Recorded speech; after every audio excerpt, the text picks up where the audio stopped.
Forma las tres agendas anteriores, la agenda azul, la agenda marrón, la agenda verde. A partir de la normativa, mostramos alguna normativa que vincula esas tres áreas de la gestión ambiental, y hoy vamos a tratar de ver de forma muy resumida, porque 4 horas, más probablemente 2 que veamos en la otra clase, no son suficientes para asomarse siquiera a la ventana de este gran hombre, ¿verdad? De esta gran área de la gestión que tiene mucho que aportar. Yo en forma de broma les decía que como era el más joven, pues daba mucho más.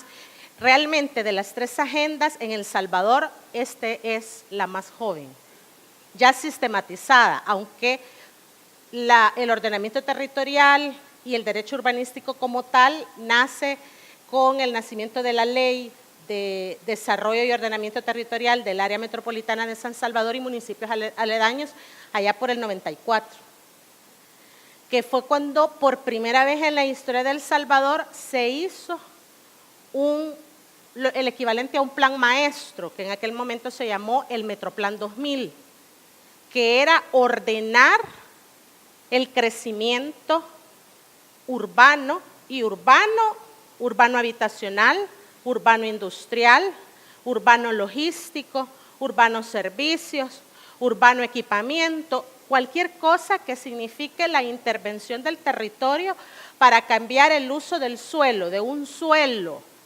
no diagramado, de un suelo verde, de un suelo no intervenido, a un suelo que es violentado, porque desde el momento que es descapotado, y lo primero que se hace es la construcción de la obra gris, porque es necesario empezar a encauzar esa agua que ya no se va a infiltrar para poder dotarla de otros servicios que van a dar otras facilidades.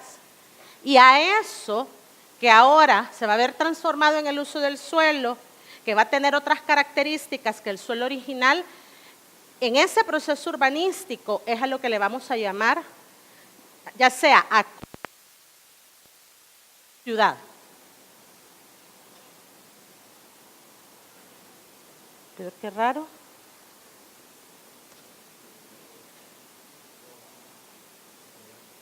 Yo creo que el cañón fue el que se apagó, ¿verdad? Sí, porque ya no sale luz y aquí sí está proyectando. Decía pues que me había enamorado de un hombre verde, luego de un hombre marrón, luego vino el hombre gris por cuestión de la cronología en que sucedieron los hechos y finalmente el hombre azul. Pero verdaderamente en la medida en que usted va pintando su lienzo en la gestión ambiental, yo podría decir que mi lienzo es predominantemente marrón. O sea, yo me formé y allá el compañero policía pues hicimos tantas actividades juntos con la Fiscalía de Medio Ambiente, ¿verdad? Y casi todas desde la agenda marrón. Entonces, mi mayor experiencia es esa, la agenda marrón. De repente aparecieron puntos verdes, ¿verdad? Luego aparecieron puntos grises y hoy hay algunos puntos azules. Probablemente su lienzo sea muy azul y usted tenga que ponerle puntos marrones y puntos grises. Y probablemente tenga puntos verdes también, o su lienzo sea muy verde y haya que ponerle un poco de marrón y un poco de gris.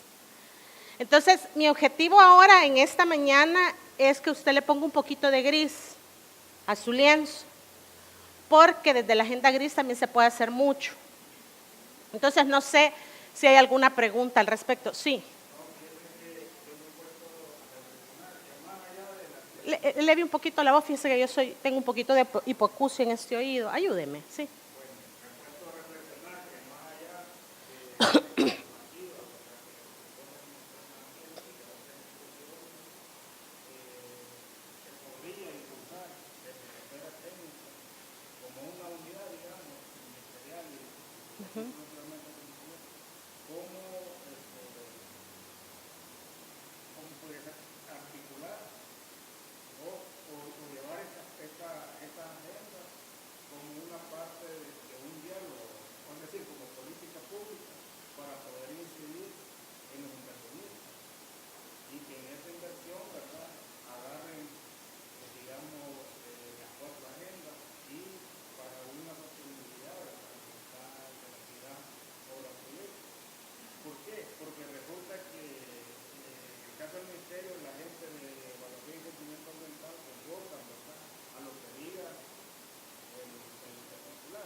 voy a repetir lo que he oído de lo que sí saben de tributos.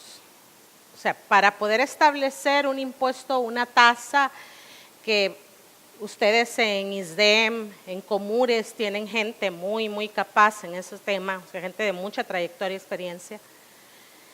Hay que saber cómo se va a plantear, porque si usted lo pone como una tasa y al final hay un recurso ante la Sala de lo Contencioso Administrativo y se lo votan porque le dicen que no es una tasa, es un impuesto, porque no llenaba los requisitos, o sea, hay que tener mucho cuidado.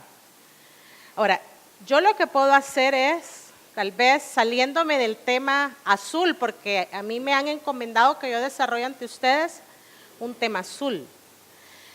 Pero como yo les vuelvo a decir, este hombre gris tiene una cantidad de instrumentos muy potentes. Si quieren, terminamos de ver ahora lo que podamos llegar, y como el viernes tenemos, y como no he traído tampoco parlantes, me gustaría ponerles un video a partir de lo que él está diciendo. Ahora, si ustedes están de acuerdo, ¿verdad? Si ustedes están de acuerdo, porque si no, pues no hay problema.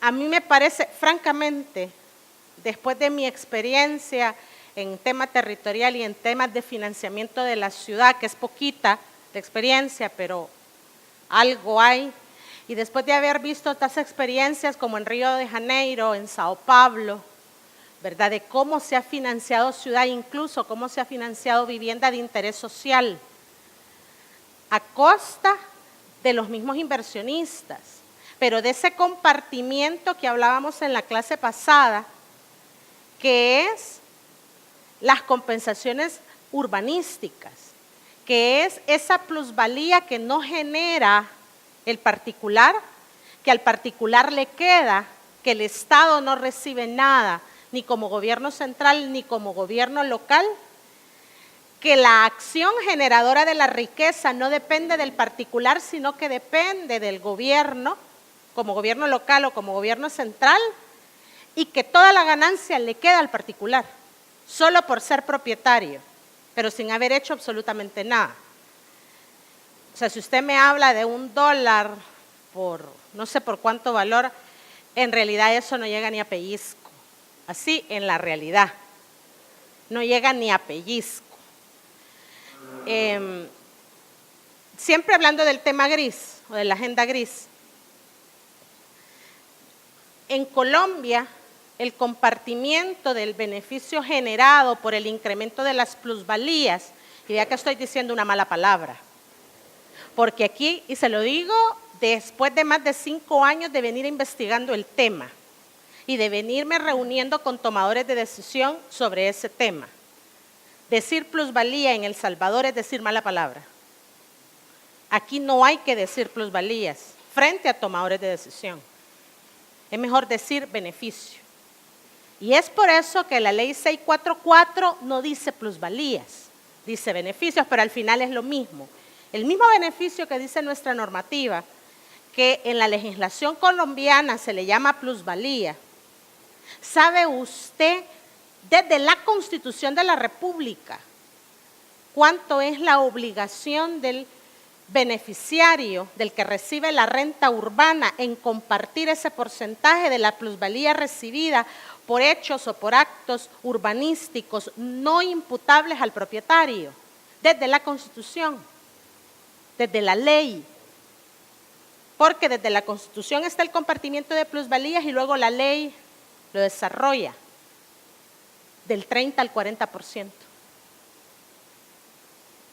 Del 30 al 40% del valor total del beneficio. Yo sé que esto aquí en el país es para que lo asesinen a uno. O sea, eso es para que lo asesinen a uno acá. Pero, obviamente, los colombianos, a quienes muchos dicen que tienen la ley urbanística perfecta, ¿saben ustedes cuántos años se demoraron en hacer esa ley? De 30 a 40 años. Porque fue una política de Estado que vino un presidente, siguió otro, y la política se mantuvo. O sea, se peleaban entre ellos, se decían cosas, ¿verdad? Pero esa política de ordenamiento territorial, que es lo que yo quiero que empecemos a ver ahora, qué feo tiene poquita resolución, ¿verdad? Esta, perdón.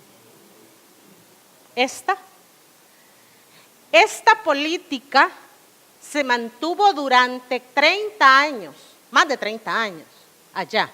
Gracias. Y es el problema que nosotros no hemos tenido. Si bien es cierto, ya por los 90, antes de los 90, hubo un fuerte movimiento en El Salvador de querer establecer los primeros planes de ordenamiento del territorio, lamentablemente esa iniciativa del gobierno central no se mantuvo políticamente. Luego, en aquel tiempo no fueron 14, me parece que fueron 10, o 11, los que originalmente conformaron el AMS. Se echan esa enquijotada, se van a la Asamblea Legislativa presididas en aquel momento por el alcalde de San Salvador de ese entonces y logran a un nivel sumamente difícil de lograr. Eso, o sea, yo les cuento estas cosas para que vean que no todo es totalmente malo ni totalmente bueno. O sea, me parece que era Calderón Sol el que estaba en aquella época de alcalde, no me recuerdo muy bien, pero me parece que era Calderón Sol. Entonces, llegan a la Asamblea Legislativa y logran una ley que es la ley que conocemos ahora como la ley del AMS, que se vuelve un instrumento de política de ordenamiento del territorio, en este caso, realmente una política implícita, porque no estaba escrita en ningún lugar. O sea, esta política de ordenamiento del territorio, que hasta hace pocos años el Ministerio de Medio Ambiente creó una política, una propuesta de política que está colgada en la página web del ministerio, usted la puede bajar. Y el viceministerio de Vivienda, que hasta hace pocos años se metió a trabajar estos temas de política explícita, porque la política esta siempre ha existido. O sea, si usted se remonta muchísimo, hace más de medio siglo, cuando el IVU, ¿quiénes conocieron el IVU? El Instituto de Vivienda Urbana, ¿verdad? O sea, vean cómo eran las políticas de vivienda en aquella época. La vivienda mínima en aquella época no era menos de 70 metros cuadrados.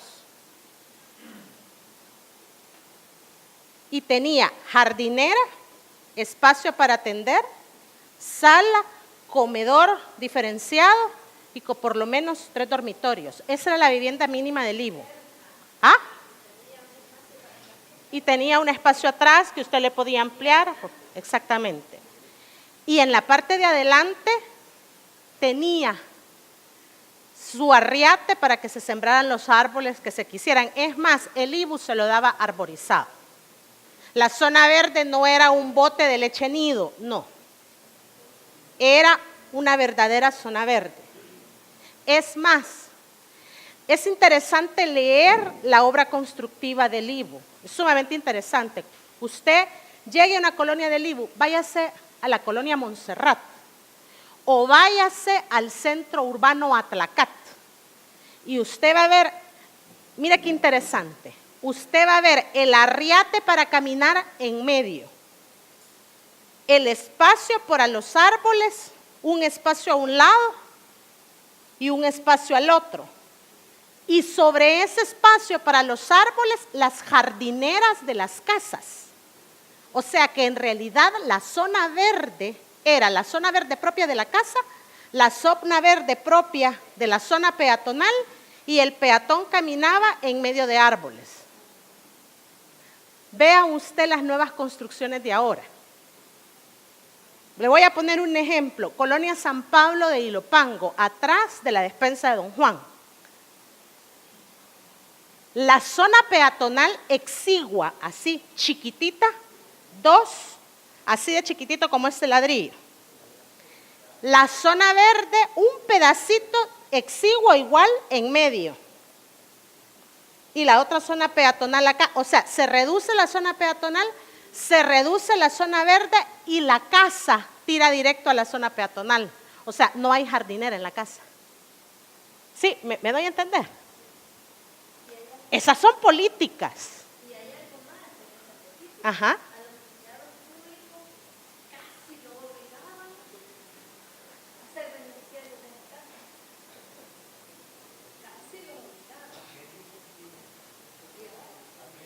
Y saben algo sumamente interesante, la política de vivienda del IBU era una política no segregadora, era una política integrativa. Ejemplo, Centro Urbano Atlacat. Las casas de los coronelones, de los cachuchudos, la casa de, ay, ¿cómo se llama este señor? Un coronel Araujo, no me acuerdo quiénes de la Tandona vivieron ahí en la Tlacat, se me olvidan los nombres, ya me voy a acordar. Estaban los que vivían en zona vehicular frente a la calle, pero estaban los que vivían en los pasajes y militares una gran cantidad. O sea, de la clase medianamente alta de aquella época, la época de la dictadura militar, pues si nuestra historia ha sido de dictaduras militares tras dictaduras militares desde que nos independizamos, ¿verdad? Y que se hizo el intento de la República Centroamericana, ¿verdad? Después de 1821, que el intento duró hasta 1848, 1850, más o menos. A la par de esas casas están los edificios del Centro Urbano Atlacat, donde vivían los oficinistas y oficinistas, los maestros, los óptuples, donde vivían el magisterio, y en una tercera etapa, atrás se hizo una zona comunal para gente de más escasos recursos económicos, desplazada por problemas de los riesgos y las amenazas naturales que hay en este país, y se hizo el Centro Urbano Santa Rosa, atrás. Pero en el espacio público del Centro Urbano Atlacat se reunían los hijos de los coroneles con los hijos de los oficinistas a jugar basquetbol, a jugar pispicigaña, ¿verdad? Y a jugar peregrina, junto con los hijos de la gente que vendía en el mercado. Eso se llama integración. Ahora eso no sucede, la política constructiva no permite eso. Y eso nos segrega como sociedad cada vez más. Pero bueno, ¿ven por qué es tan importante la política de ordenamiento? O sea, estoy tocando solamente un tema, y un tema que no es ni medianamente verde, es puritito gris, que vincula con el área verde, que vincula, sí. Pero el ordenamiento territorial es más que eso. Cuando hablamos de gestión territorial, el suelo rural también va involucrado. Y cuando hablamos de esta legislación de la gestión territorial, esta como herramienta de política desarrolla esos compromisos, porque esta se vuelve un instrumento. Lamentablemente, en los últimos años el IBU ya no cumplía tanto esa función con la que había sido creada en 1950, porque la ley del IBU fue de 1950, y el IBU fue una institución que fue eliminada en la época de Cristiani, del presidente Cristiani. Perdón.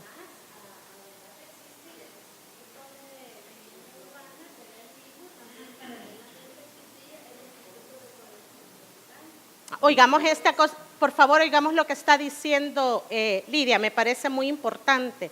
Hablar de, vos imagino que lo conociste, ¿verdad?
complicado.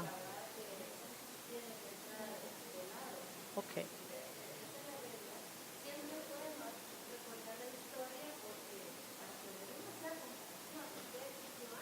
¿Y qué existió? ¿Qué existe ahora, verdad?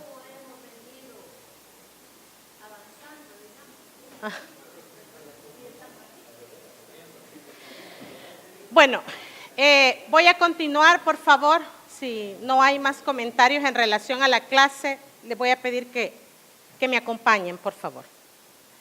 Bueno, cuando entramos a ver cómo se hace ordenamiento territorial, entramos nuevamente a ver las agendas que hemos estado viendo desde ayer.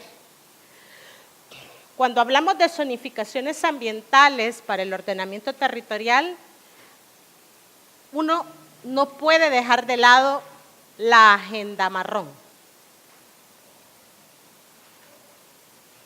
¿Qué recursos están contaminados? ¿Qué problemas se enfrenta la gente porque el recurso está contaminado? Y no me gusta ocupar la palabra recurso, pero ¿y qué otra le pongo? Pues además es el nombre legal. ¿Qué espacios están contaminados con desechos peligrosos? El caso de San Luis Talpa, por ejemplo. La contaminación del aire, porque también la política territorial en estos grandes países como Colombia y como Brasil, que enfrentan las mismas realidades territoriales nuestras porque fueron sometidos bajo la misma política territorial de la conquista, que ya vamos a ver cuál es, o cuál fue, mejor dicho. Va acompañada esta política territorial de una política de movilidad.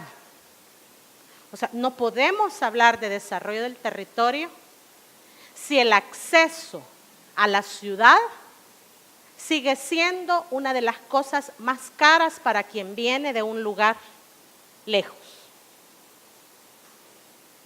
Y esto es algo, vea, esto es algo importante, porque generalmente la periferia de la periferia, que es la que mayor problemas de movilidad tiene, al final accede a casas que son baratas porque están en la periferia, pero que en realidad se encarecen por el tiempo y por el gasto que se invierte en moverse desde ese espacio periférico hasta donde la ciudad le ofrece el trabajo, el lugar de compra o lo que sea, el estudio, la salud o lo que sea. Entonces, la contaminación del aire también es un tema que se aborda desde el ordenamiento territorial. O sea, no solamente la agenda marrón y la agenda verde, lo hace esta agenda gris. Igual el tema de desechos sólidos. El tema de desechos sólidos es un tema que también le preocupa a la agenda gris. ¿Por qué? Porque entre mayor densificación permita un instrumento de planificación del territorio, entendemos cuando hablo de densificación. ¿Qué es densificación? Alguien que me ayude. Alguien que me ayude a explicar qué es densificación.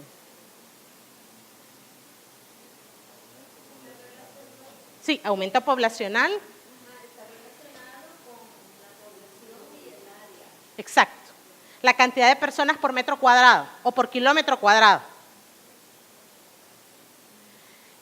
Entre mayor densidad permita un instrumento de planificación, y cuando permite mayor densidad, cuando permite parcelarlo. Entre más pequeña es la parcela, mayor va a ser la densidad. Entre más grande es la parcela, menor va a ser la densidad. Y esto lo va a determinar la aptitud del suelo. O sea, si en la política de planificación, aún en suelo rural, aquí se va a permitir parcelas agrícolas, pero la parcela agrícola que se va a permitir en el plan de ordenamiento territorial en este sector no puede ser menos de ¿cuánto, Lidia? Un ejemplo, ¿cuánto es lo menos que podría tener una parcela agrícola? Una manzana, vale. Pongamos o media manzana o una manzana. No haces nada. Vale. una manzana. Entonces, vamos a entender que en una manzana va a haber un núcleo familiar. Y así sucesivamente. Pero eso significa que ya estamos haciendo núcleo, porque ya estamos permitiendo población. Y eso requiere el tema del ordenamiento. O sea, no solo es el área urbana, es también el área rural.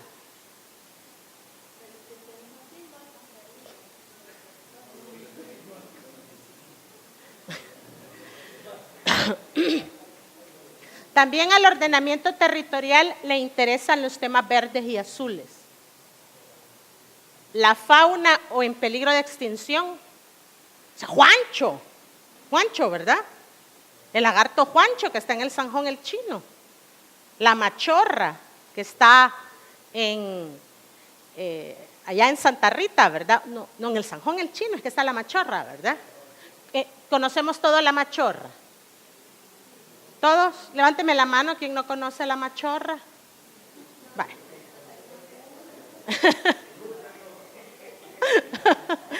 Vaya, no anda fotos ahí, don. Vaya, yo creo que yo tengo un par de fotos acá, pero las voy a buscar en el refrigerio. Pero si usted lo busca en el internet, miren, es un pez precioso. Es un pez de la Edad Media, con su armadura de luchador, su capa calcárea que lo cubre. Son huesos que cubren al pez, es un pez larguito, picudito, con dientecitos así como que si fueran chiquitos de tiburón o de cocodrilo, así de finitos. Entonces dicen, quienes lo han comido, yo no sé, que dicen que la carne es buena. Le llaman pez fósil, otros le dicen pez prehistórico, porque dicen que sobrevivió no sé a cuál glaciación. Y entonces está ahí en el Chino. Lo que sí yo le puedo dar fe es que yo también he andado del otro lado de Guatemala, allá por Hawái, allá por Las Lisas. Y sí, pero no es igual. La machorra de Guatemala no es igual a la machorra salvadoreña, fíjese. ¿Perdón?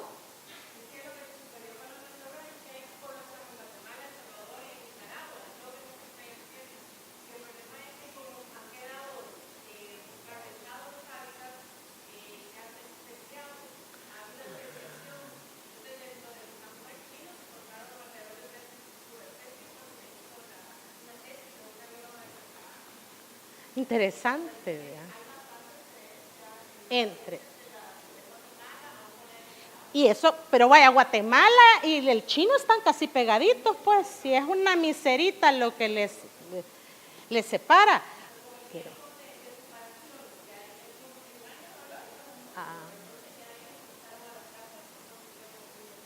fabuloso, gracias por la explicación, ya lo comprendemos mejor, ¿verdad? Entonces, a la agenda gris le interesa esa fauna en peligro de extinción, porque significa que es un suelo de alto valor ambiental, de alto valor faunístico, que debe y merece ser blindado.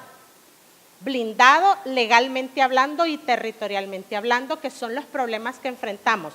Déjeme recordarle que como ley propia de ordenamiento territorial, esta nace en el 2012. O sea, en realidad es una ley bien joven.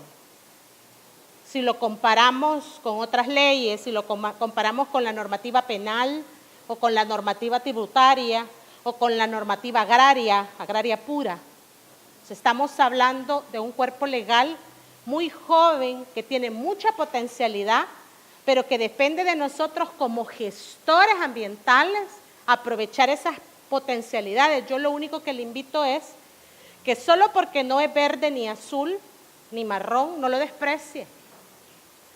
El problema es que a veces nosotros nos sectorizamos y vemos estas áreas de gestión, a veces las vemos como feudos, y no es así. Las agendas platican y platican mucho. El tema en su momento de la explotación minera también es un tema que le interesa al ordenamiento territorial. ¿Sabe usted por qué? Pese a la ley, a esta ley que se logró gracias al esfuerzo de la población salvadoreña, del activismo salvadoreño, de prohibición de la minería metálica. Pero ¿sabe usted por qué? Estoy hablando del caso de El Salvador. Para el caso del resto de países de Centroamérica, pues es otra realidad, no es la nuestra. Pero también el ordenamiento territorial allá se mete con la minería. En teoría, El Salvador está distribuido, así como los distritos de riego. El Salvador tiene 9 distritos mineros. Por favor, analice esto. Un territorio tan pequeño, pero tan pequeño, con 9 distritos mineros. Sí, mire, así francamente, este suelo es rico. Hay unos estudios de un ingeniero Levy, del Ministerio de Economía. Son estudios que datan del 50 y pico, 57, 67, en donde habla del potencial minero de este pequeño país. Y habla de lo que yo me acuerdo: carbón vegetal, talco, minas de talco, mucha plata. No, del oro sí no me acuerdo, obviamente el Potosí, obviamente de Huacotecti, o sea, sí, vea. Pero ese es como muy evidente, vea, pero así de cobre, o sea, habla de varios potenciales mineros que no nos lo publican a nosotros, pues, pero la información ahí está. O sea, si ustedes la quieren pedir, debería de dársela a la Oficina de Acceso a la Información y Respuesta. Entonces, imagínense usted un tema tan peligroso como es la minería metálica, al ordenamiento territorial le interesa. Porque ¿será posible que el territorio aguante con 9 distritos mineros? Esa es la pregunta, ¿verdad? En la evaluación ambiental estratégica que se hizo sobre el sector minero metálico en el año 2010,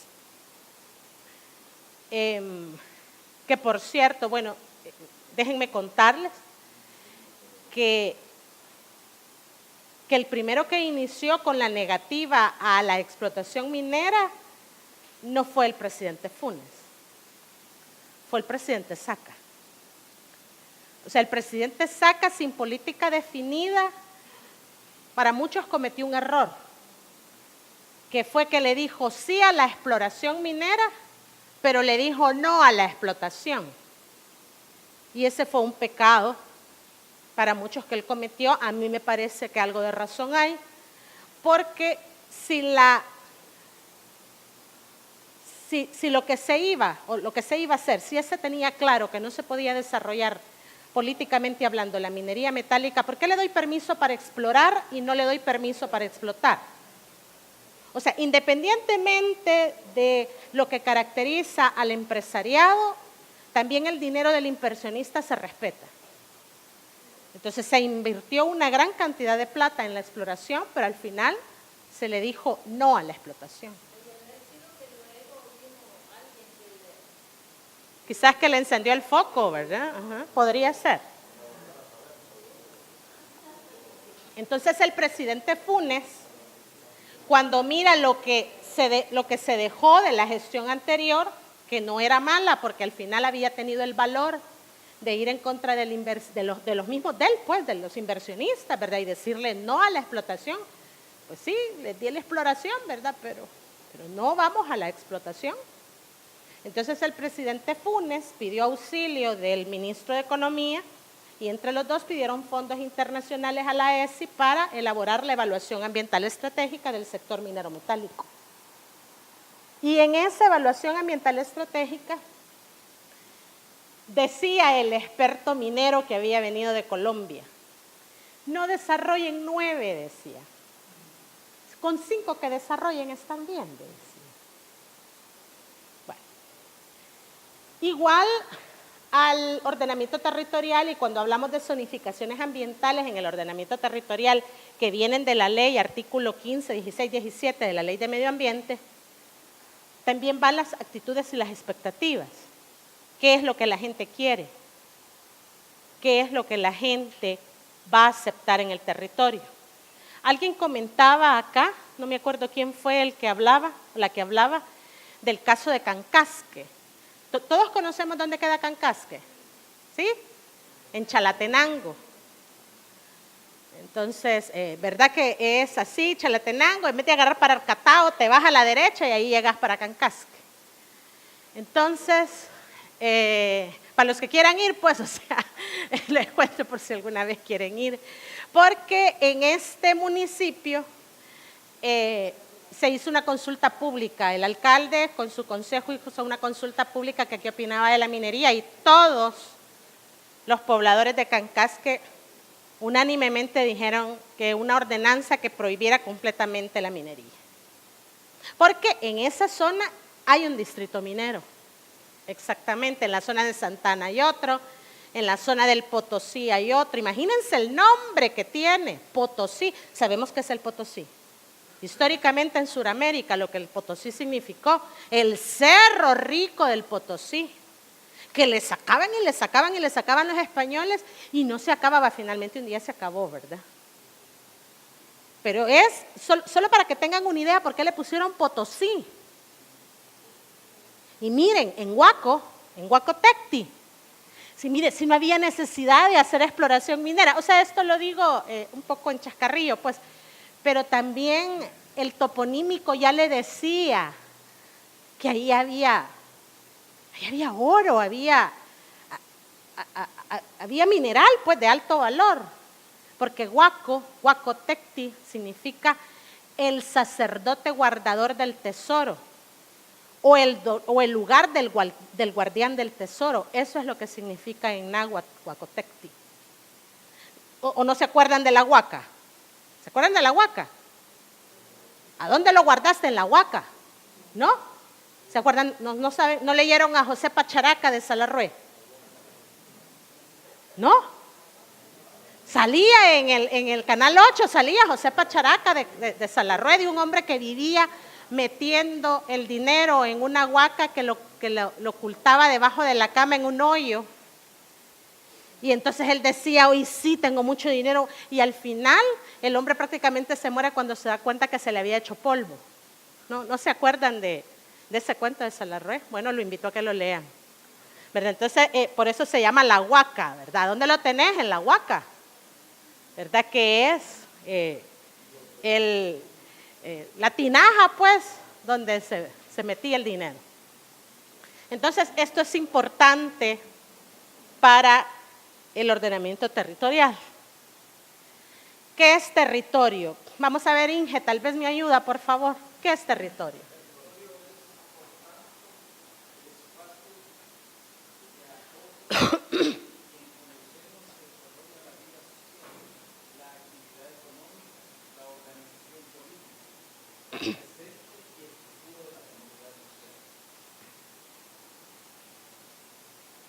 ¿Y qué es ordenamiento territorial? ¿Me ayuda?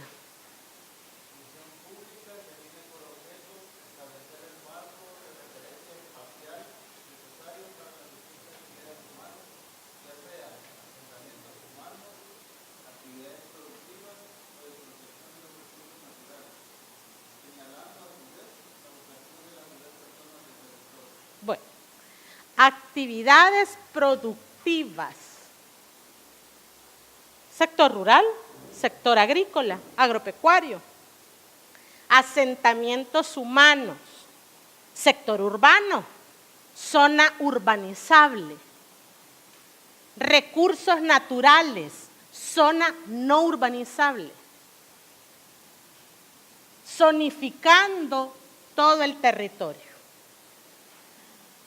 En el deber ser, nuestro territorio debería de estar clasificado en esas 4 zonas, grandes zonas. Suelo rural para el sector primario, suelo urbano, que es donde vamos a vivir la gente, en la ciudad, con los servicios de ciudad. Suelo urbanizable, que es el suelo bolsa para la planificación de cuánto va a crecer la población de aquí a 10 años, 20 años, 30 años. No es que la ciudad va a crecer a lo loco, subiéndome a San Salvador, volcán de San Salvador, o yéndome a suelos de alto valor ambiental, sino es, ok, la ciudad va a crecer, la población va a crecer, se van a reproducir, ¿para dónde los voy a enviar? ¿A dónde le voy a autorizar al inversionista que invierta? Al desarrollador, al proyectista urbano, ¿a dónde le voy a permitir que haga su torre de tantos pisos? O sus quintas recreativas, pero no en suelo no urbanizable, pero para eso tengo que saber cuál es el suelo no urbanizable. Eso es lo que llamamos zonificación del territorio. Lo que el ministerio da, cuando da las famosas SAUs, yo quisiera saber cuántos de los que están acá conocen sus SAUs. En su municipio donde usted vive, yo quisiera saber cuántos de los que están acá han tenido la curiosidad de conocer sus SAUs.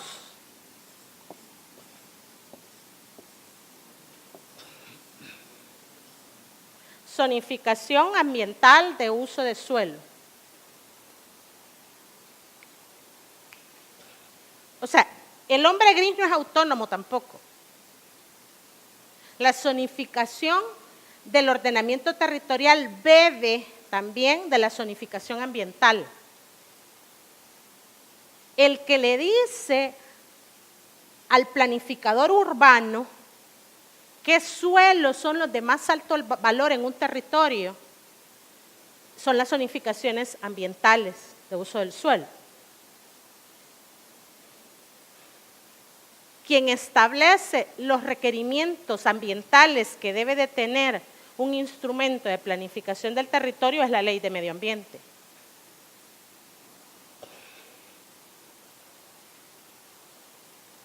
Bueno, con ustedes, la planificación urbanística y territorial en la época de la conquista, ¿verdad? Aquí vemos a un español con su arcabuz.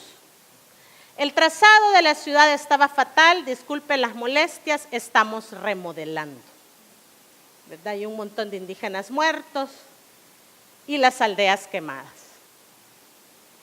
¿Sabe usted en cuántos días se planificó, diseñó y trazó la primera ciudad de San Salvador? Porque la ciudad de San Salvador ha estado en 3 lugares diferentes en la historia de El Salvador. ¿Sabe usted en cuántos días se hizo ese trabajo que en la práctica actual puede durar como mínimo 1 año, 2 años, 3 años y hasta más, 4 años? El esquema director ha tardado casi 4 años en estar listo del área metropolitana de San Salvador. ¿Sabe cuánto duró esa planificación, trazo, diseño y ejecución de la ciudad de San Salvador? Duró 15 días. No, la primera allá en la Bermuda. Esa, exacta, la Bermuda.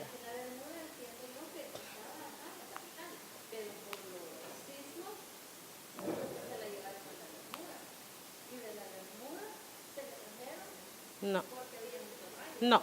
Primero fue la Bermuda. De la Bermuda se la llevaron para Cojutepeque. Cojutepeque fue capital por un tiempo no muy largo. Santa Tecla iba a ser ciudad, por eso se le llamó en algún momento Nueva San Salvador. Y los tecleños se prepararon para ser la capital de El Salvador. Por eso, vea usted cómo está conformada Santa Tecla. Santa Tecla tenía mucha educación, o sea, Santa Tecla se preparó, los mejores colegios, los mejores internados, los mejores bachilleratos estaban en Santa Tecla. Bueno, de hecho, mucho patrimonio cultural, de alto valor cultural, está en Santa Tecla, dentro del AMS, el Paseo El Carmen, la iglesia El Carmen es la única iglesia de ese estilo, yo no me acuerdo qué estilo es, si es estilo gótico, ¿verdad? Entonces, es la única, dice el que estaba de historiador de la alcaldía de Santa Tecla cuando Óscar Ortiz todavía, que era la única iglesia de ese tipo a nivel de El Salvador. Y luego se vino para acá, que se la iban a llevar a Santa Tecla, pero nunca se la llevaron, al final siempre quedó aquí en la capital, en San Salvador. Pero a lo que yo quería contarles era de los 15 días, porque la política de desarrollo territorial en la época de la conquista era tierra arrasada, todo lo que se mueve debe ser eliminado.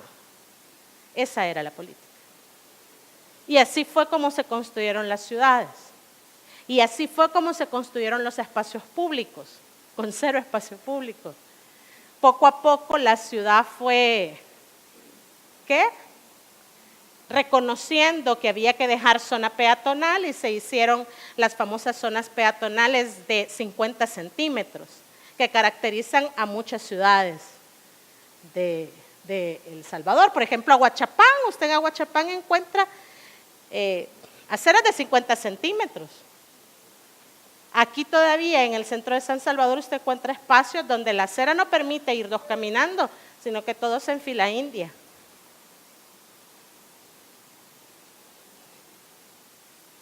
Bueno, yo quisiera que ya entráramos un poco a ver desde la zonificación algunos elementos que es del tema por el cual ustedes están aquí reunidos, ¿verdad? Me ayuda, por favor, zonas frágiles.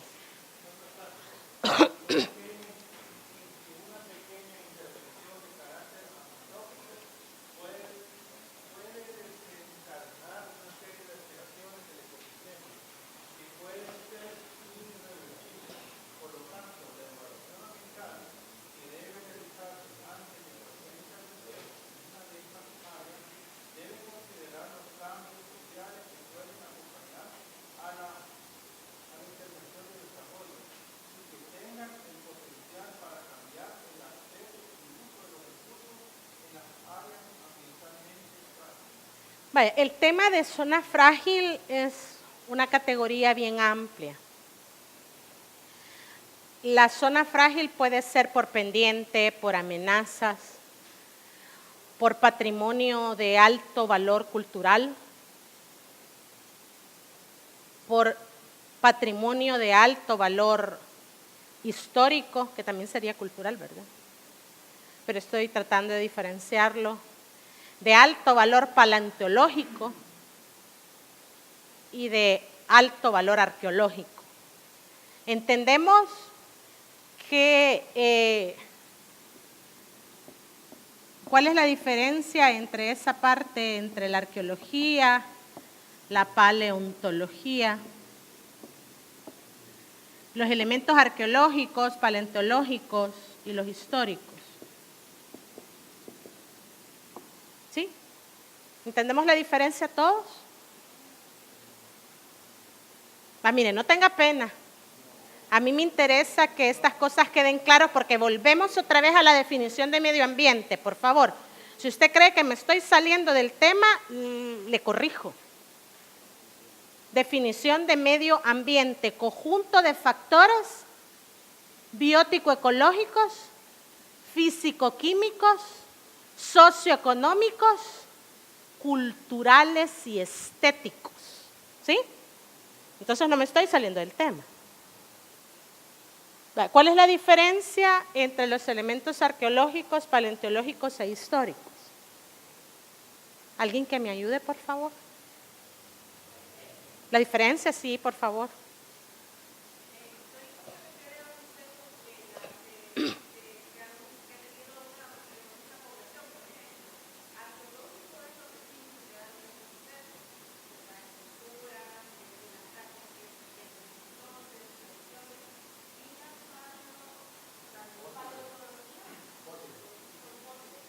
¿Sí?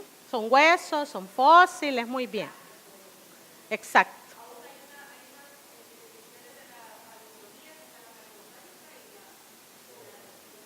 Ajá. Sí, muy complejo, ¿verdad? Esa subdivisión, exacto. Entonces, un patrimonio cultural podría no tener elementos paleontológicos ni arqueológicos, pero sí tener un fuerte contenido histórico. ¿Quién me quiere ¿Quién me quisiera poner un ejemplo? Tal vez en su pueblo usted conoce algún lugar histórico. Sí, por favor.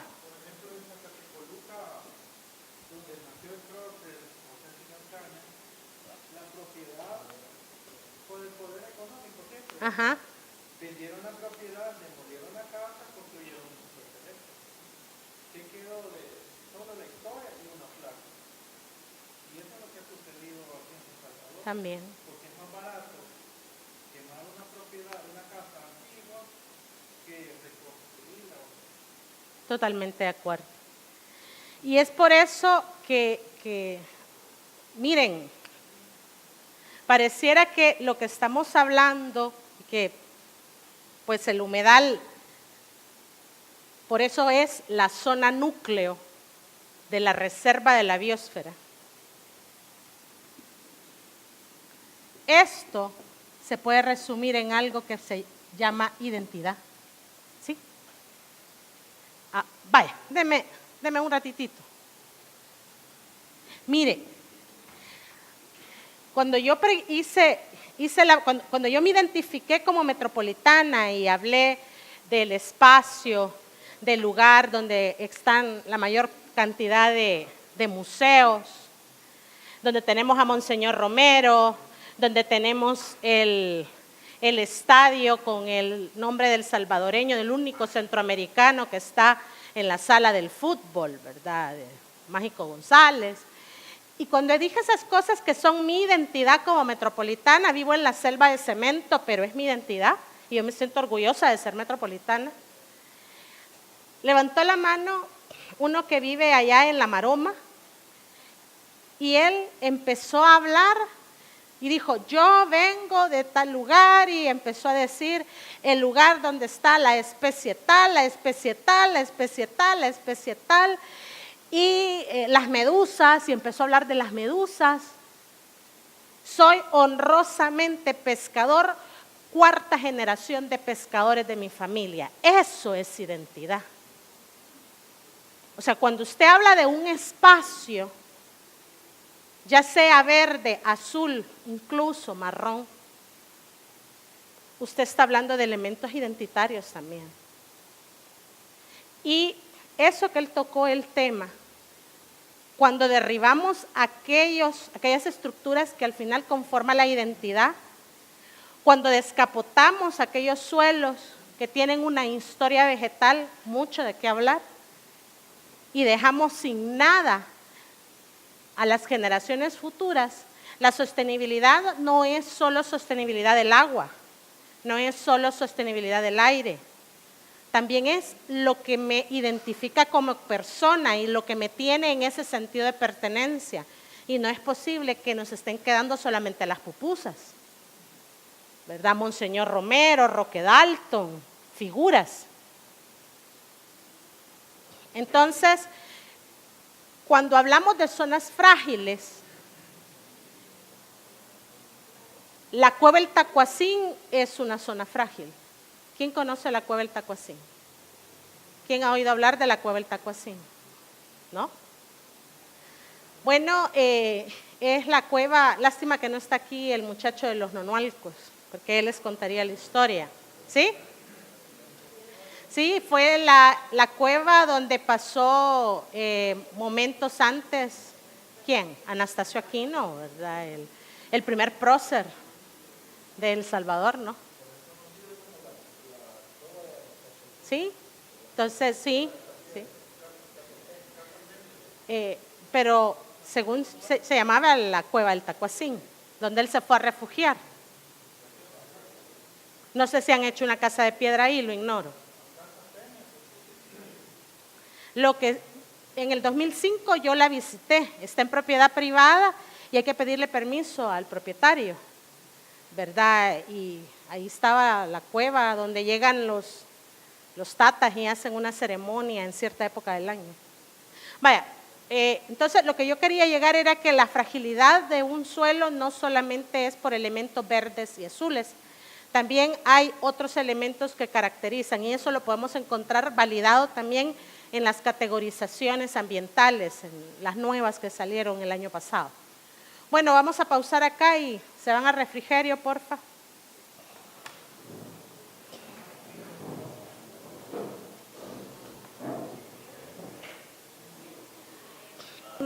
Un machetillo de trabajo, ¿verdad? O sea, la nueva categorización, pues ya tendríamos que estarla manejando por lo menos así, de forma light, porque no somos expertos categorizadores del ministerio, pero sí saber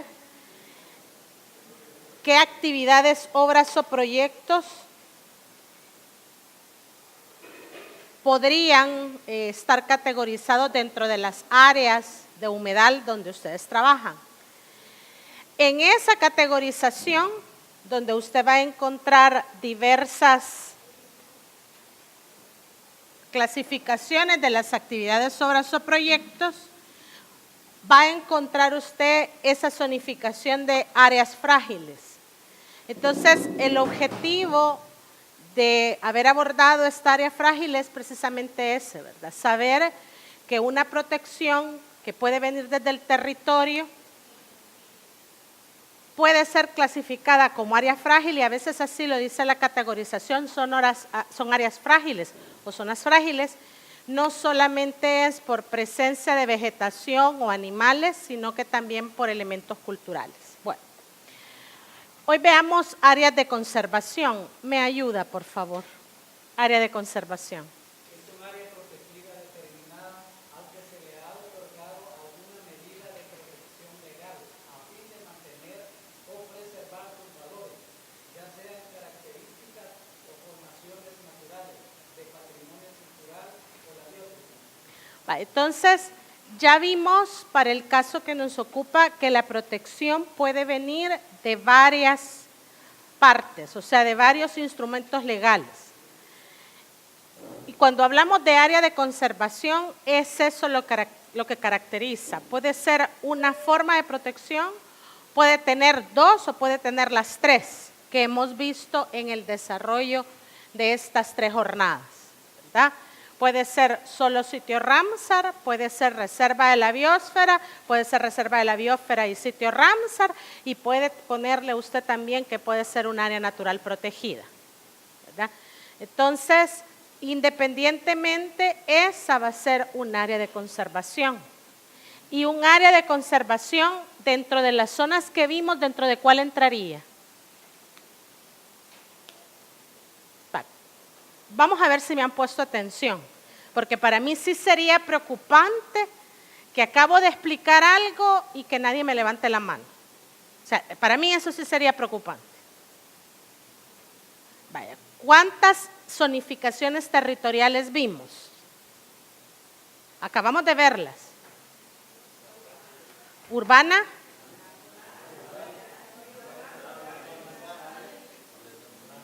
expansión urbana o urbanizable, que es la misma, y la que nos interesa a nosotros, no, sí, también la rural, no urbanizable. Muy bien, exactamente. Esa tendría que ser la categoría de zonificación territorial en donde entraría un área de conservación. ¿Qué quiere decir que entraría en zona no urbanizable? Vale, ahora, yo planteo, y como aquí los expertos en el territorio son ustedes, ¿qué sucede cuando nuestras áreas de conservación? Porque, miren, la realidad de las áreas de conservación salvadoreñas, cuando usted las compara con las hondureñas y las guatemaltecas, usted ve un abismo, y estamos en la misma Centroamérica, ¿sí?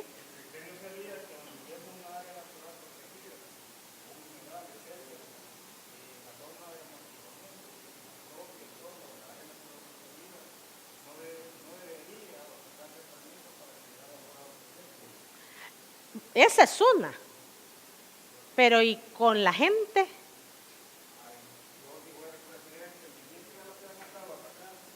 Vaya.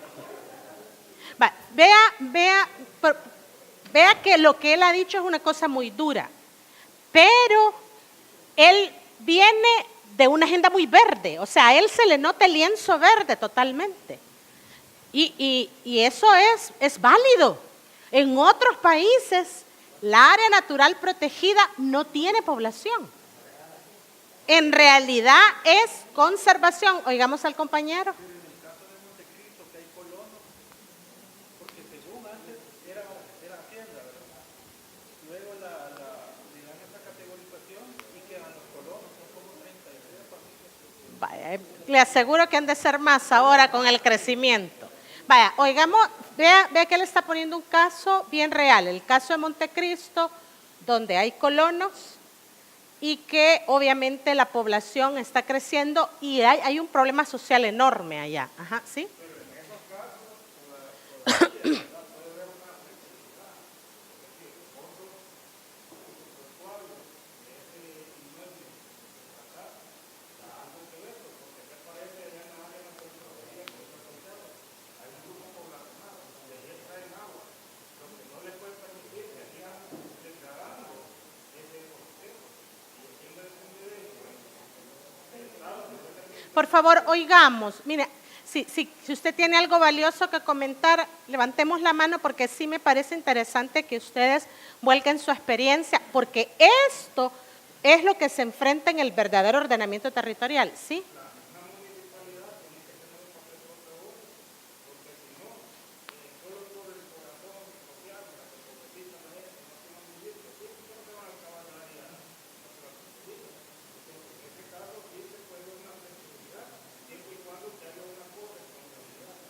Vale, licenciado, discúlpeme.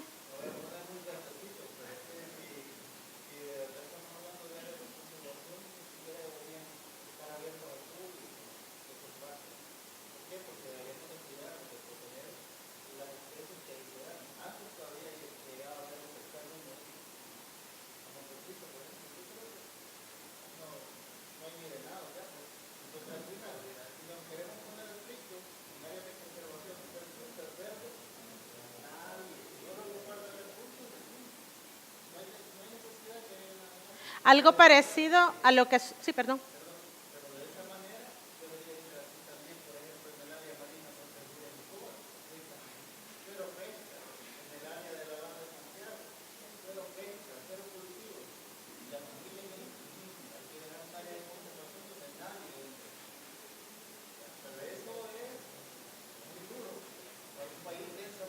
Densamente poblado.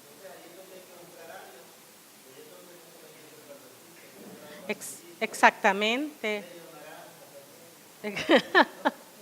Sí, por favor.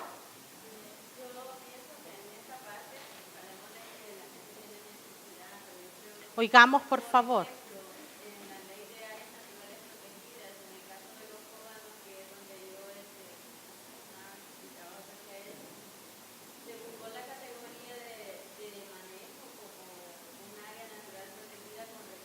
Manejados.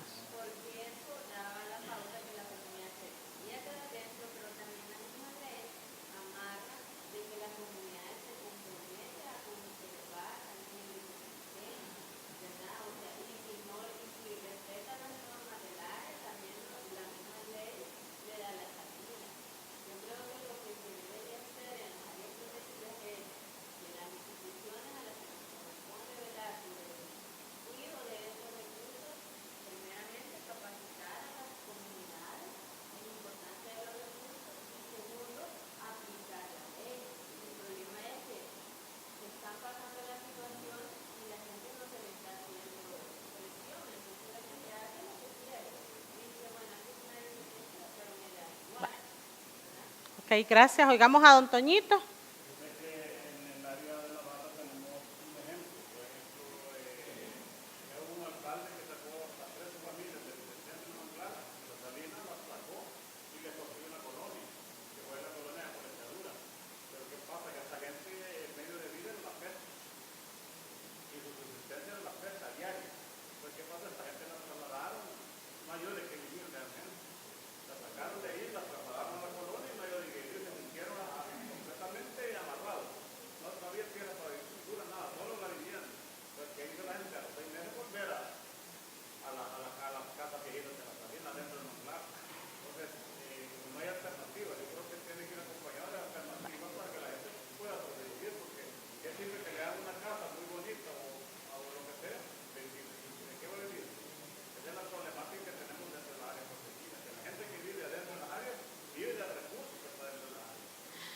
Vaya, por favor. Quizás voy a, y no es que me estoy poniendo en la posición de estar defendiendo al ministerio, sino que sí quiero dejar, no quiero dejar vacío o malas interpretaciones de lo que no es. Entonces, que sale si sale en Montecristo, están viendo más que sale en Montecristo. Hay que saber cuándo buscarlo, dónde buscarlo, están bajando más, bajando los planes, se ven por todos lados. Eso no es así. O sea, eso por un lado. No sé si era un ejemplo extremista o si realmente es la percepción que tiene el colega ahí. La otra cuestión es de que muchas veces pasa y es un poco, yo conozco algo de Montecristo, lo voy a seguir tomando de ejemplo. Muchas de esas familias que viven ahí se les dio lugares afuera. El problema que, mucha de la generalidad de lo que pasa aquí en el país, que por ejemplo los combatientes o los señores que andan viendo ahí que les den tierra, Ana María conoce muchos casos, que a veces anda un señor que apunta, no, yo no voy a apuntar, pero yo no tengo por qué, no, yo no apunto, no sé qué, le dan terreno y después esa gente ya anda vendiendo los terrenos después. En Montecristo pasó algo similar. Mucha gente tiene terreno afuera, pero vive allá en el monte. Y terrenos que le dieron precisamente para que se viviera. No tenemos mucha tierra en El Salvador y la ley, o sea, permite hacer eso, o permite que la gente siga viviendo ahí si ya estaban asentados cuando Así se es. declaró el área de protegida. Otra cosa que estaba viendo aquí que dice área de conservación. El área de conservación es denominada en un territorio que puede abarcar pueblos, incluso municipios, y incluyendo las zonas núcleos, como usted planteaba el ejemplo de lo que usted para Biosfera y sitio Ranza, que la zona núclea de Torreta, es similar al área de conservación, como se denomina en el país, son 15 áreas de conservación. Las zonas núcleos son las áreas naturales protegidas. Y dentro de su manejo, dictaminado por el plan de manejo, la área protegida tiene su zonificación, su área de arrendamiento, su zona núcleo, zonas de manejo, todo lo demás que ahí se determina. Entonces, yo no sé porque ahorita aquí con esta definición, no sé si es la de la ley o... ¿Sí? Entonces, yo la veo como diferente a como nosotros la estamos manejando, porque aquí da a entender que dice, área de conservación es un área protegida determinada. O sea, como que el área de conservación es como, comparecido, como otra forma de llamar a un área natural protegida, pero el área de conservación es el territorio, donde pueden haber un montón de áreas naturales protegidas, parchecitos, pero que también incluyen zonas urbanas, carreteras, etcétera, etcétera. Fíjese, ahí me va a disculpar y yo pues tengo que ser muy humilde en reconocerlo. Eso que usted me está explicando, para mí es nuevo. O sea, si es así, yo lo único que le pido es que me deje investigar, porque podría ser, o sea, no sé si es que hay otro instrumento que tal vez yo no he leído y que reafirma lo que usted está diciendo. O sea, porque para mí el área de conservación es la que establece exegéticamente la ley, ¿verdad? Pero habría que ver. No, yo le digo, como estas cosas no están escritas ni en piedra ni con sangre, ¿verdad?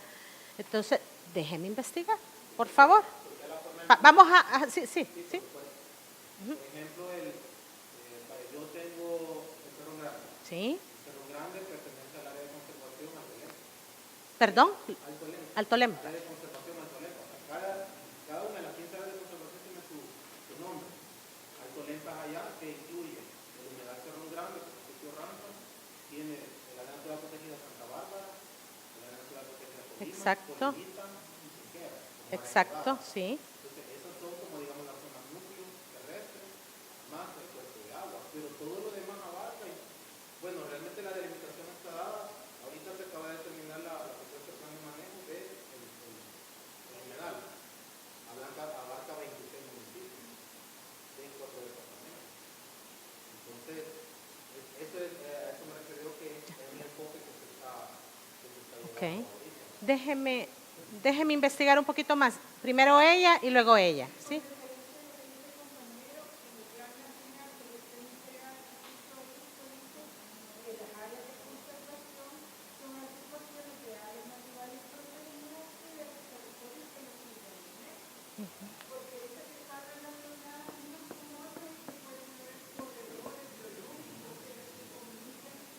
Plan nacional, me dice.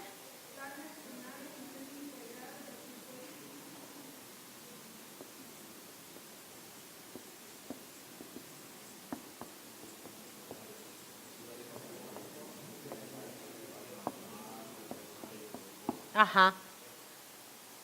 Y eso, perdóneme, después ella y luego usted. Y eso está en que... Ay, sí, ajá. Creo que ando el archivo. Es que Ah, pues si me lo regala. yo le expliqué ayer, o sea, el interés de nuestro... Eleve la voz para que lo oigamos todos. Yo le expliqué ayer el interés de nosotros como agrónomos es preservar el suelo y el agua, porque si no, no tenemos para producir los alimentos. Así es. Entonces a mí me llamó a dar la atención cuando estuvimos viendo la Convención Internacional que el Ramsar se le da importancia a todas las ciudadanas que están en el Estado. Pero parte del compromiso dice ahí que es el aprovechamiento Sí. sostenible del Sí. sitio. Entonces, pero como que no se le da la importancia a eso en el convenio, sino solamente a los que están listados y registrados como ciudadanos. Pero parte del compromiso es hacer un uso sostenible de recursos. Entonces fue cuando yo me empecé a preguntar por la definición general y que pregunté ayer, Ujú. por ejemplo, los nacimientos de agua, las pequeñas lagunas, fueros de agua que hay en los lugares, si son considerados humedales. Porque si son considerados humedales, entonces hay que aplicar la Convención Ramsar para hacer un uso adecuado de ese recurso. Solo paréntesis. Ahora, para poder ser considerado Ramsar, aunque caiga en el concepto, necesita la declaratoria. O sea, lamentablemente ese es un valladar jurídico que hay que saltar. Entonces, por eso empecé a buscar otros recursos. Ujú. Yo ya había visto, bueno, primero yo quería saber si hay una política para el agua. Y está la política Sí. que yo le mencioné, la política nacional de gestión integral El agua. del recurso hídrico. Sí. Entonces ahí encontré que entienden ellos por humedales, que es lo mismo que la Convención Ramsar. Entonces, si yo estaba en el Ramsar, entonces nos podemos amparar en esta política y nos podemos amparar en el plan. Y lo interesante es que allí aparece no solamente los ambientalistas, sino que aparecen identificados lo que yo mencionaba, diferentes sectores que hacen uso del recurso o que distribuyen el recurso de la población. Para comenzar, yo me voy a volver a la cajita, ¿verdad? Porque uno para ser ambientalista se sale de la caja, pero hay cosas que sí lamentablemente son no negociables para los abogados. Y una política no es vinculante si no tiene el instrumento de política que se llama ley. O sea, si la definición de Ramsar de la ley, de humedal de la ley, es diferente a la definición de Ramsar de la política, o de humedal, perdón, no Ramsar, la definición de humedal de la política, entraríamos en un dilema jurídico que habría que discutirlo. Yo por el momento tendría que reflexionar para darle una respuesta, pero si la definición de humedal me la da la convención y de la convención baja la ley, aunque la política me diga otra cosa, yo como abogado O sea, para mí es vinculante convención y ley, más no política. Totalmente de acuerdo.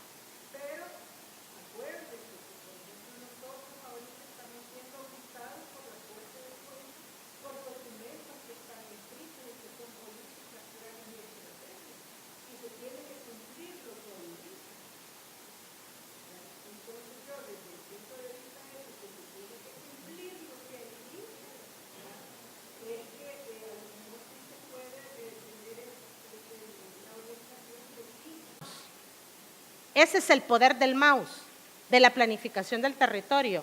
Con un clic yo puedo decir, una vez tengo ordenado el territorio, una vez tengo claro las 4 zonificaciones, bebiendo agua de las zonificaciones ambiental de la SAUS, con este instrumento, con un clic, yo puedo decirle, bueno, es suelo rural, me está pidiendo el cambio de uso del suelo a suelo urbanizable, o suelo de expansión urbana, o suelo urbano con uso económico industrial, un hermoso cañal que ahora es una hermosa planta de energía fotovoltaica.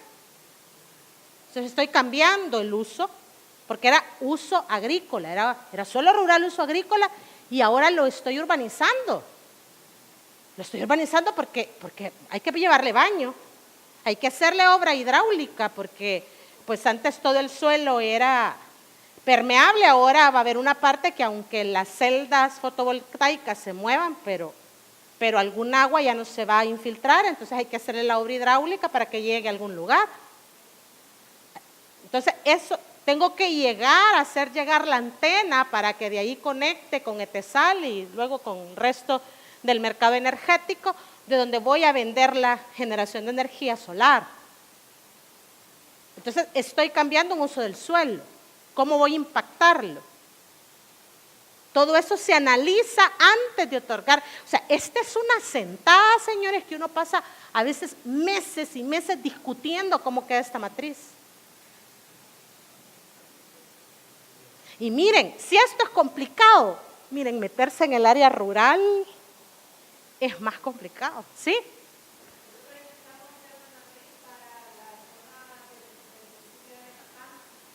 ¿Urbana o rural?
Entonces, sí.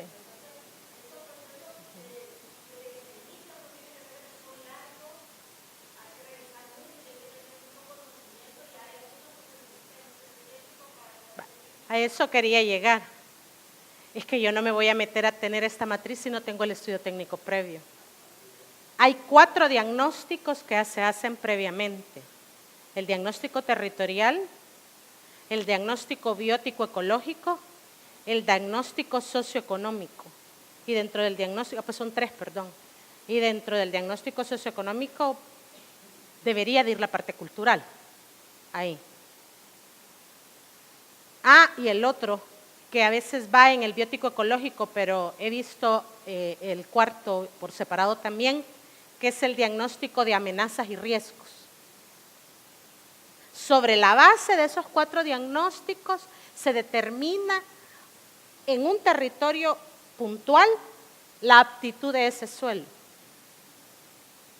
Porque yo no voy a poner uso habitacional de alta densidad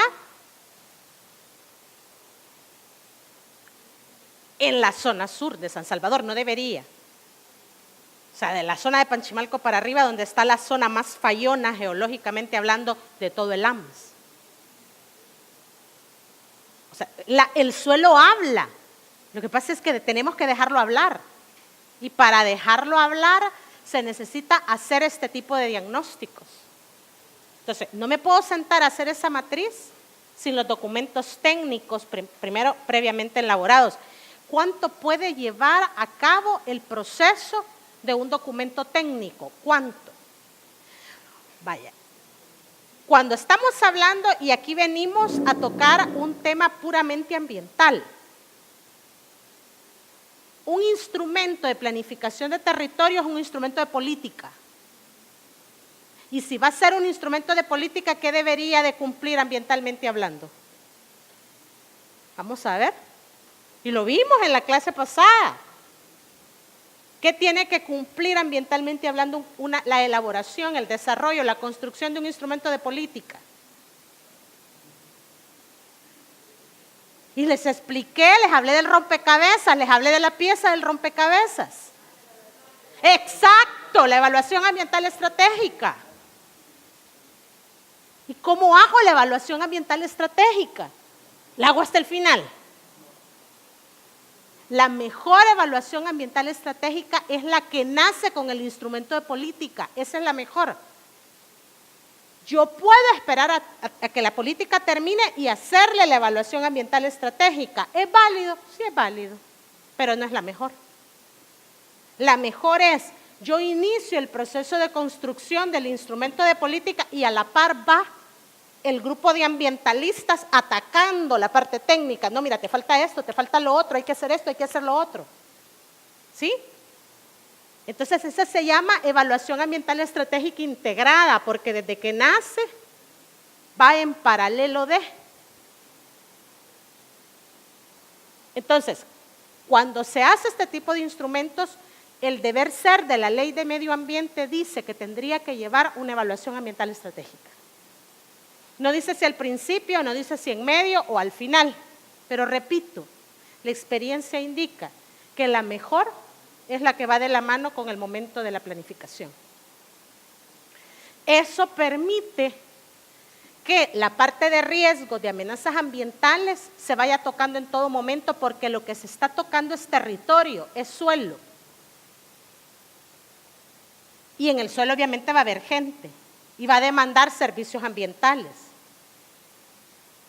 Entonces, ¿cómo protejo el servicio ambiental solo con ojos de agenda gris? No, perdónenme, el hombre gris es muy amable, el hombre gris es muy bueno, tiene un montón de instrumentos que no tienen los otros, pero la sensibilidad del hombre verde no la tiene el hombre gris. O sea, a veces hay que sensibilidad. De hecho, es interesante porque yo trabajé en la evaluación ambiental estratégica del esquema director del AMS. Y hay un arquitecto, el arquitecto Calderón, Carlitos Calderón, que me dice, usted le puso verde a mi gris y usted le puso gris a mi verde, le digo yo, ¿verdad? Entonces, porque el planificador a veces se vuelve muy, muy duro. O sea, y es necesario que haya un equilibrio, ¿verdad? Y en estos procesos de planificación se aprende mucho en ese sentido.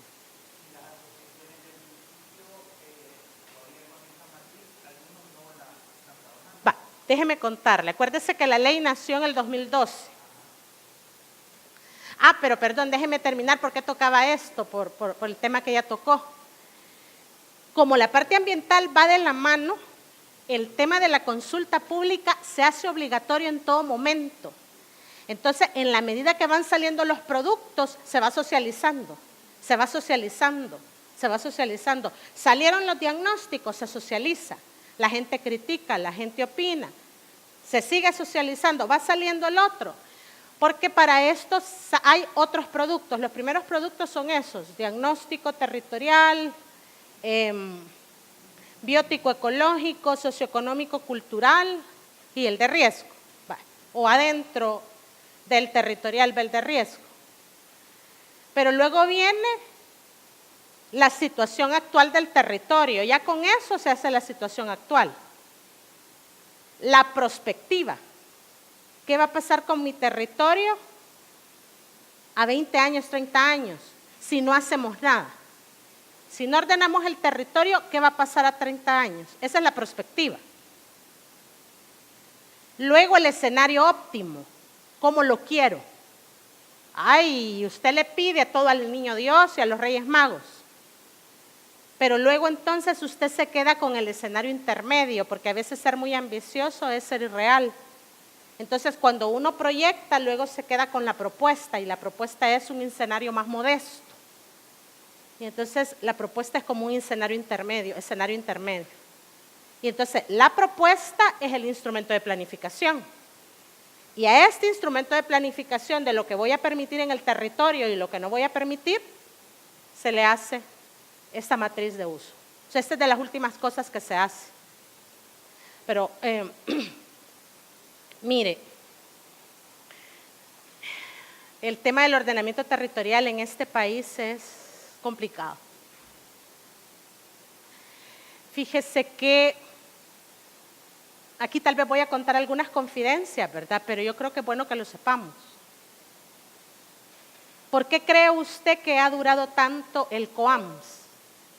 Estamos hablando de un COAMS que tiene, si decimos que nació en el 90, que nació antes, estamos 90, 2000, estamos hablando casi de un COAMS de 30 años. ¿Por qué cree usted que el COAMS no ha desaparecido? ¿Perdón?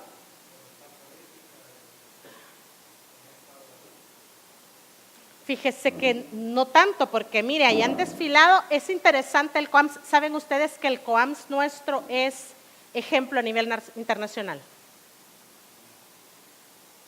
Miren, la cultura metropolitana uno no la encuentra en cualquier lugar.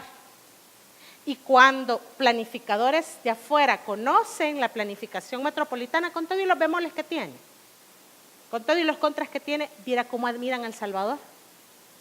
Viera cómo lo admiran. Es hasta estudio de caso.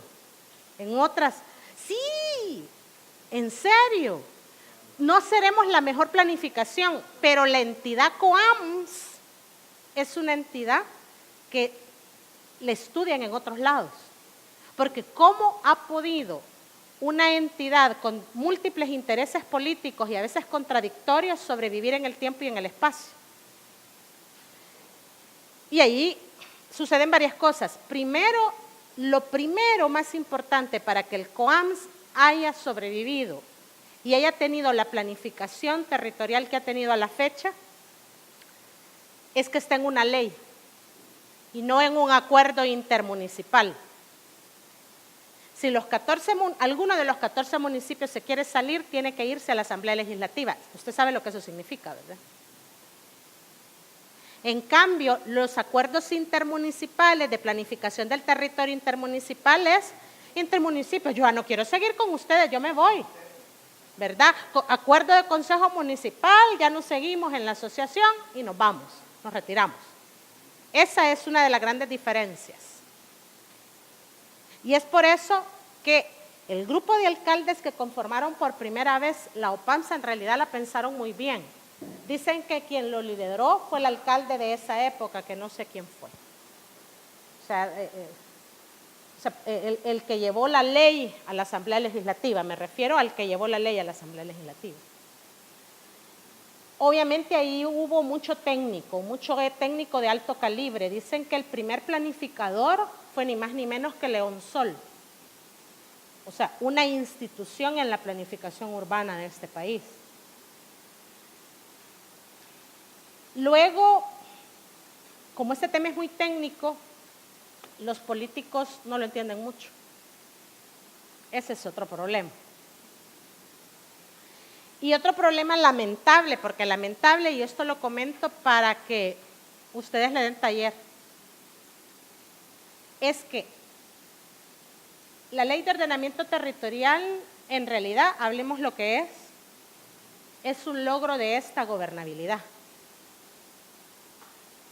¿Que antes se habían hecho esfuerzos? Sí, pero en el tema de ordenamiento territorial, así, francamente, la gobernabilidad pasada no tenía interés.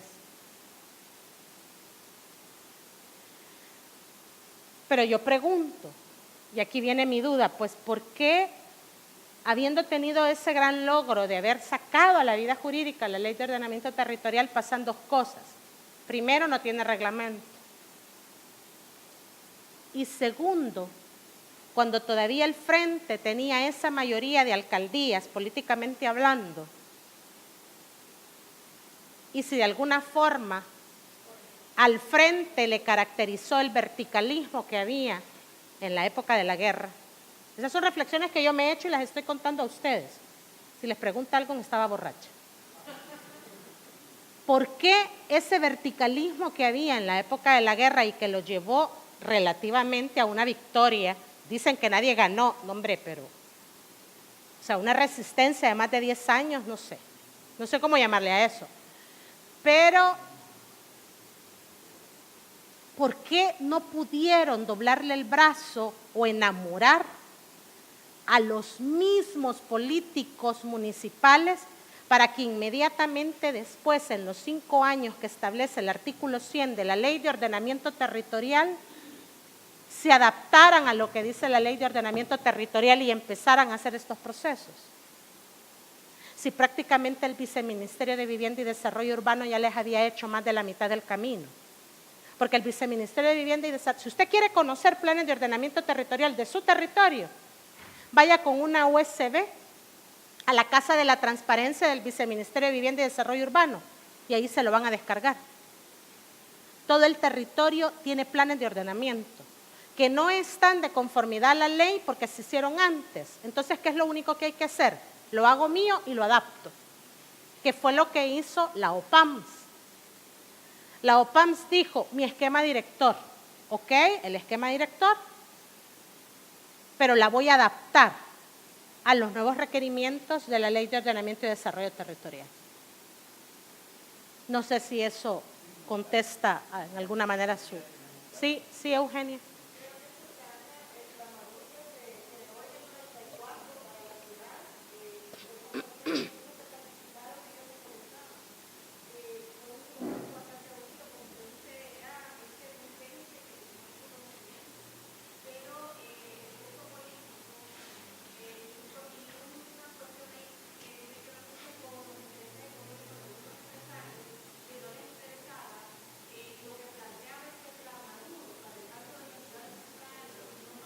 Oigamos a la compañera, por favor.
Es complicado y bueno, aquí voy a contar algunas cosas, ¿verdad?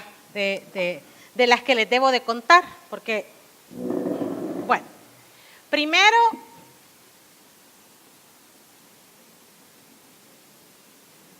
contar esta historia que si ustedes la quieren comprobar, váyanse a los diarios oficiales. Evidencia contundente hay. A mí no me crean, investiguen. Yo ya les conté que quien inició el plan de ordenamiento territorial en Nuevo Cuscatlán no fue el alcalde Bukele, sino que fue el alcalde anterior. El alcalde anterior ya había publicado su plan de ordenamiento territorial, su mini plan, con su ordenanza. Más o menos, yo no soy buena dibujando, pero más o menos el municipio es más o menos así lo recuerdo yo en el diario oficial. Entonces, esta era zona no urbanizable, esta era la zona urbana,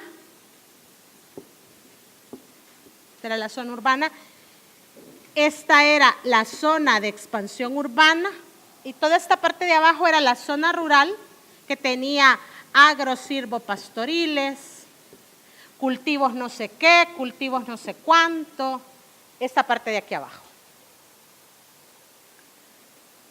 Cuando llega Nayib Bukele al poder,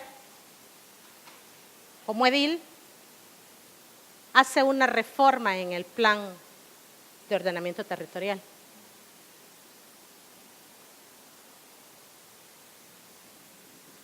Se quita toda la zona de expansión urbana.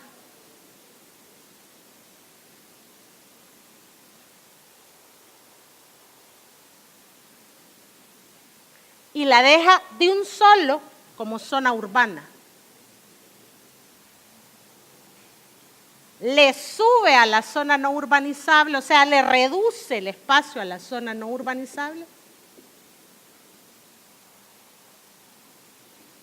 Y quita lo agrosilvopastoril por turismo, agroturismo. Yo no voy a decir nada más, ahí lo dejo. Reflexionen ustedes. ¿No me creen? Busquen los diarios oficiales. ¿Quieren los números? Yo se los puedo traer la otra clase. Los números del diario oficial para que ustedes hagan la investigación. No voy a decir nada más. Voy a contar. Voy a seguir contando.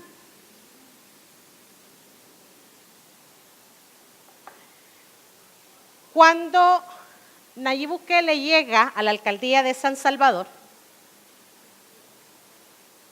por ley, él es el presidente de COAMS, por ley. Ni siquiera la Milagro Navas, no. Es un ejercicio, es un puesto de ejercicio de la gobernabilidad estratégica, muy estratégica. Lo que pasa es que a veces quienes llegan no miran cuán estratégico es estar a la cabeza de COAMS y no le dan importancia. Don Nayib estableció y dijo expresamente que no le interesaba el COAMS. Lo dijo expresamente. De hecho, casi no iba a las reuniones de COAMS. Iba poco. Al final, quien terminó liderando la mesa de COAMS era doña Milagro Navas, obviamente porque es una lideresa. Es una, y toda la trayectoria que tiene, ¿verdad? De alcaldesa. La ley manda a que los planes locales son los del municipio. Y los planes microrregionales, que son en este caso el de OPAMS, el de los 14 municipios, se adapten a la Ley de Ordenamiento y Desarrollo Territorial. Pero ya les hablé de la matriosca. Sí, vea, va. La planificación del territorio urbana o rural actúa como una matriosca, del nivel más grande al nivel más chiquito. Dentro de los más chiquitos está el local, es decir, el desarrollo de un solo municipio.